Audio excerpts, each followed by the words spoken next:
has already pushed back on that, calling that absolutely false, but he is putting this on you. Can you respond to that, please? Well, that is, yeah, that's a baseless and irresponsible statement, and is one that is unequivocally false. Director Cheadle, did you speak with your boss, Secretary Mayorkas?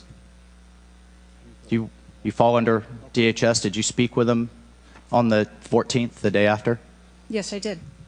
So you spoke with him before he made that statement? I spoke with him immediately following the incident.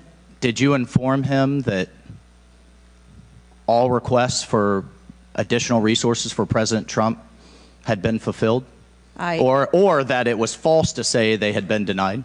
I informed him that the request for that rally that day had been fulfilled.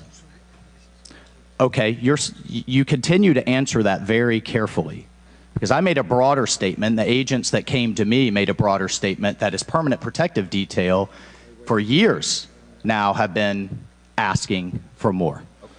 Is that correct? I do not have specific incidents of those requests. Is it correct that they've been asking for more? I have heard the same reports that you have. Without having them in front of me, I am unable. Those requests are made in writing. I mean, the agents are telling me they make them in writing. This isn't a verbal agency. Things are made in writing. I understand what you're saying. I don't have those requests in front of me here. Not asking if you have them in front of you. Are you aware that they were made? As I said earlier, there are times when requests are made, and depending on the availability of assets, or if there is a way that So there were times when they were denied? If there is a way that that ability can be mitigated in a different way, then that is why the So there are times when they were denied, for a variety of reasons. That is why the Secret Service has a multi-layered and multifaceted security plan, so that we can pivot if we need to. So in the wake, I mean, in the immediate 48 hours of an assassination attempt on a former president, could be the next leader of the free world, almost had his head blown off, your boss says that's irresponsible and false to say things are denied. And you had talked to him. So did he just make that on his own, make that up on his own, or did you tell him that? We were speaking about the requests made at the rally. Staff, can we show the next slide, please? Then we have your spokesman. Did you sign off on this statement?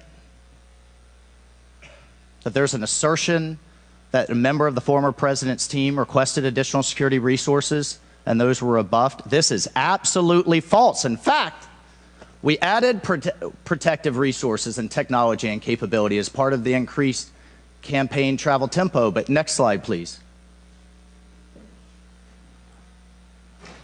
Next slide, please, staff. We have the Washington Post article that then says we now have senior Secret Service officials saying there were at times when it was denied.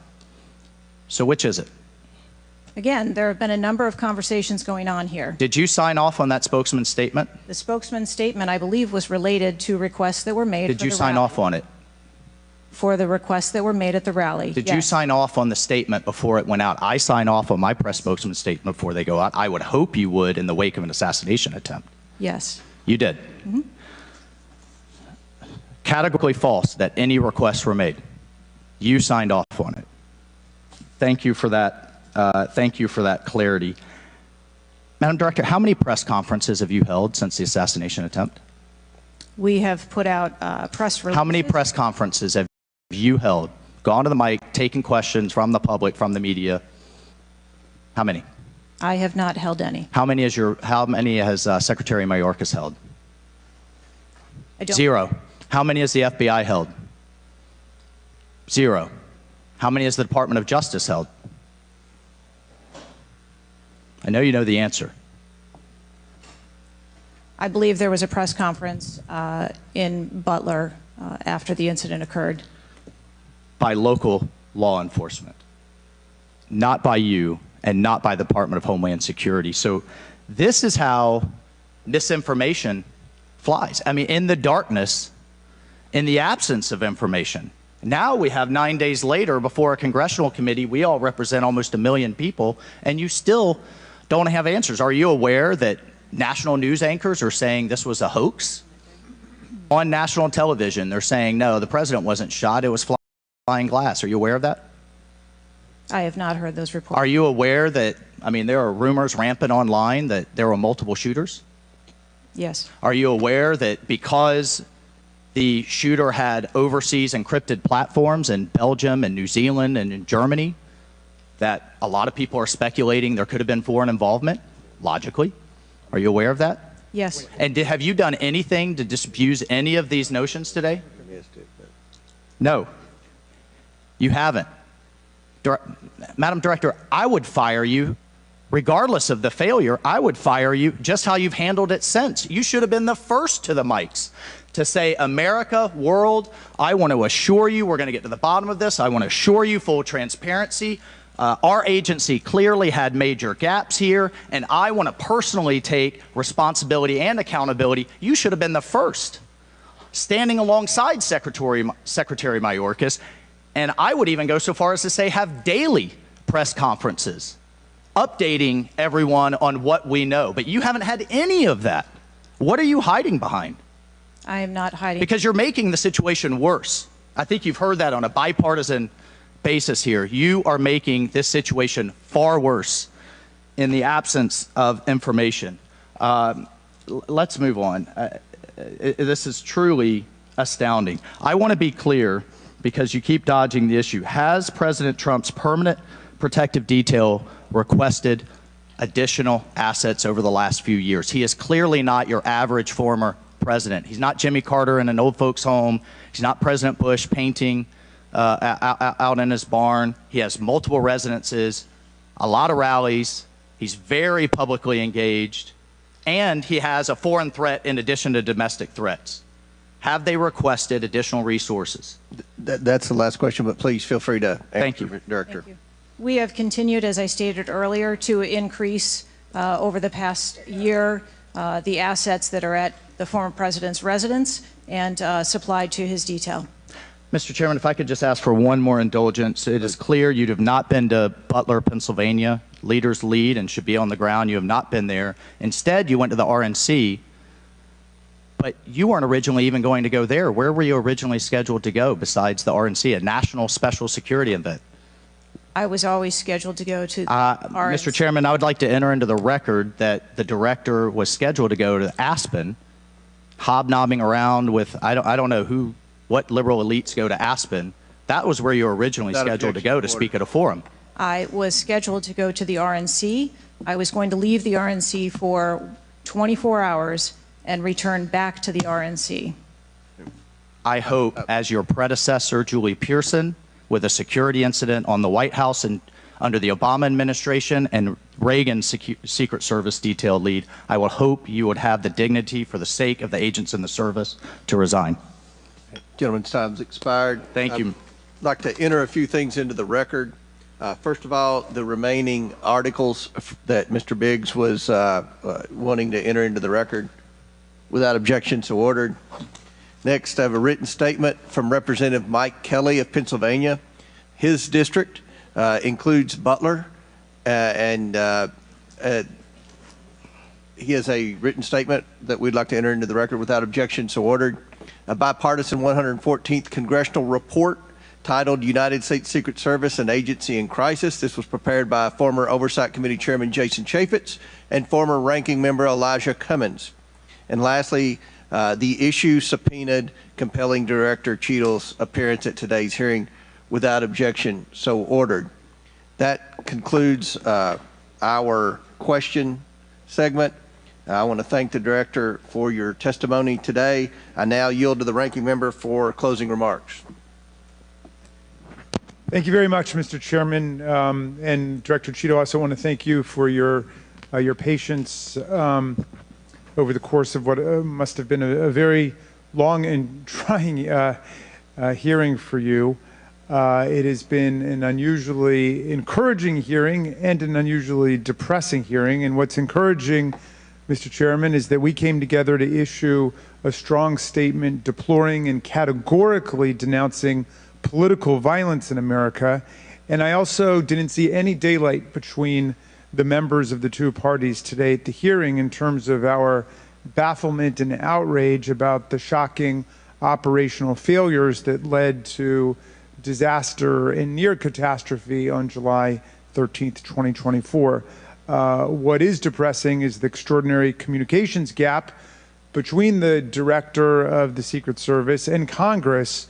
And I don't want to add to the director's terrible, horrible, no good, very bad day, but I will be joining the chairman in calling for the resignation of the director, just because I think that this relationship is irretrievable at this point, and I think that the director has lost the confidence of Congress at a very urgent and tender moment in the history of the country, and we need to very quickly move beyond this. But what I will say, Mr. Chairman, is that I took this hearing to be about two major policy failures, and one policy failure is the one that got the vast majority of the attention, which was the failure of the Secret Service to effectively respond to a gunman on a roof within 150 yards of a presidential visit and speech. But the other failure is on the part of Congress, because the mass shooting that took place in Butler, Pennsylvania, is replicated all over the country every day. And in fact, as I said, Mr. Chairman, it happened that evening in Alabama, in Birmingham, Alabama, where there was a mass shooting where more people even were killed and wounded than were killed and wounded in Butler, Pennsylvania. So it's true, the president, the former president, and a handful of people who get the Secret Service protection are the only people in America we thought were safe from an AR-15 attack. It's clear that they're not safe either, and we've got to get to the bottom of that. But we also have to get to the bottom of the larger problem, which is that the whole country is living like this, in fear and in terror of assault weapon attacks in movie theaters, churches, synagogues, mosques, supermarkets, Walmarts, any place where an audience or a public gathers. And the worst was in Las Vegas, where a gunman got up on a roof and then just mowed down 60 people below him and wounded hundreds and hundreds of other people. So we've got to deal with that problem. Yes, we've got to move as swiftly as we can to deal with the problems of the Secret Service, but the broader problem is still there. And I just wish to the heavens that our colleagues that could get together on the question of presidential security against an AR-15 attack could get together on the question of public security against an AR-15 attack, because all of us are vulnerable. All of our families are in danger by this, and the rest of the world doesn't live this way. And we have to look to see how uniquely strange it is that we allow 20-year-olds to access AR-15s, weapons of mass destruction, and show up in public places to endanger other people. And I hope, Mr. Chairman, we can work together on that with the same spirit of bipartisan commitment to the public safety that was exemplified here today. And I yield back to you. Ranking member yields back. I'll deliver my closing remarks. Director Cheadle, I subpoenaed you to appear today to get answers for the American people about the failures that led to the assassination attempt of President Donald J. Trump. Unfortunately, you refused to answer today. And this committee is not known for its model of bipartisanship, but I think today we came together unanimously in our disappointment for your lack of answers. You've stated that the FBI will investigate and give a report, and you estimate 60 days. We've been waiting for months and months for lots of different bits of information from the FBI. We have no confidence in the FBI. The majority of this committee has no confidence in the FBI. I sincerely hoped that the hearing today would give not just Congress confidence in the Secret Service, but the American people would have confidence in the Secret Service. We don't have confidence, not just in Congress, but I don't believe the American people tonight when they go to bed are going to have confidence that the Secret Service is the best it can be at protecting President Biden, at protecting the First Lady, at protecting President Trump, at protecting their families. That's what the primary role for the Secret Service should be. And some people have said and speculated, well, there needs to be more money and more employees. As I stated early on, $3.1 billion, I believe next year it's going to be $3.2 billion budget, over 8,000 employees. If the Secret Service is spread too thin in doing things like inspecting counterfeit, which is what the Secret Service was created to do, was to inspect counterfeit money and things like that with the Treasury. If it's spread too thin, then we need to come together in Congress, and I think we can do that in a bipartisan way to narrow the focus of the Secret Service, to protect the leaders of our country, to protect our elections by protecting our candidates. And I don't believe we have any confidence that you can do that as the leader of the FBI. I sincerely hope that we would adjourn this committee hearing and have confidence not just in the Secret Service, but in you as director of the Secret Service. But we do not. Taking responsibility requires a lot of things. It means providing transparency. It means answering simple questions. It means providing a specific timeline of July 13th to this committee and the American people. I mean, it's been 9 days. There were people that were demanding that we have a hearing the next day or 2 days following the shooting. And I said, no, we need to give the Secret Service ample time to be able to answer those questions. 9 days. 9 days. And I don't think we answered very many questions that the American people have. I don't think there was I've never said this before, and I've presided over a lot of hearings. I don't think there was one question asked by anyone that the average American hasn't already asked at a diner or at church or at a ball game. The American people have questions. They deserve answers. Congress deserves answers. You were subpoenaed today to provide answers, and ma'am, you did not do that.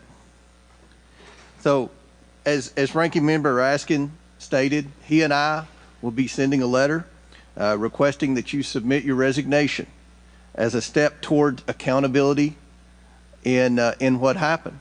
And one of the biggest frustrations that many of us have, especially on this side of the aisle, is that there's never accountability in this administration. And when you look at the debacles prior to July 13th, I mean, it would be hard to beat the withdrawal in Afghanistan, the debacle there, and no one was held accountable. To this day, no one has been held accountable for that. But here we have clearly video showing people notifying the police, and the police are blaming the Secret Service. The Secret Service are blaming the police. Homeland Security is blaming everybody. But at the end of the day, after this hearing and after our request for information, we don't have any answers for the American people, and we don't have that confidence that you can lead the Secret Service to restore the confidence. And again, I commend the ranking member for joining with me in the letter asking your resignation, and we certainly hope that you will take that to heart. With that and without objection, all members have 5 legislative days within which to submit materials and additional written questions for the witness, which will be forwarded to the witness. If there's no further business, without objection, the committee stands adjourned.